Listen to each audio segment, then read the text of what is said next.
Une attaque qui secoue encore le Kenya. Le 21 septembre, l'assaut d'islamistes somaliens contre le centre commercial Westgate, au cœur de Nairobi, a fait au moins 67 morts et donné lieu à un siège de 4 jours. Alors que les enquêteurs continuent de chercher des indices, certains s'inquiètent de l'impact que pourrait avoir ce drame sur le tourisme.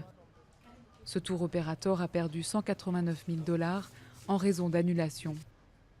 C'est sûr qu'on est inquiet de l'attaque elle-même, mais aussi de ses conséquences. Pour le moment, c'est moins désastreux que ce qu'on anticipait. 1,8 million de touristes ont visité le Kenya en 2012. Craignant des violences électorales, leur nombre avait déjà reculé en 2013.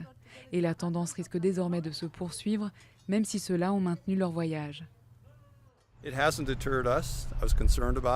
Ça ne nous a pas fait changer d'avis. Je me suis inquiété, mais je me suis dit que c'était la bonne chose à faire pour ce pays. Ne pas se cacher. J'étais un peu sceptique à l'idée d'arriver au milieu de tout ça, mais pour l'instant, on n'a rien ressenti. Bien sûr, on n'a pas été en plein centre, là où c'est arrivé, on se tient à l'écart. On sait que c'est arrivé, que c'était dans un lieu touristique, mais on s'est dit que ça n'allait pas se reproduire cette semaine. Donc on n'a pas changé nos plans. Il s'agit de la pire attaque au Kenya depuis l'attentat contre l'ambassade américaine en 1998.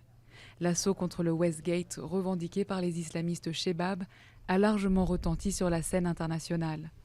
18 étrangers ont été tués et Washington a mis en garde contre les risques liés au voyage au Kenya. Les gens à l'extérieur qui ont vu cet événement se dérouler dans la capitale ne vont pas se dire « je vais faire un safari au Masai Mara, donc ça n'a pas d'importance ».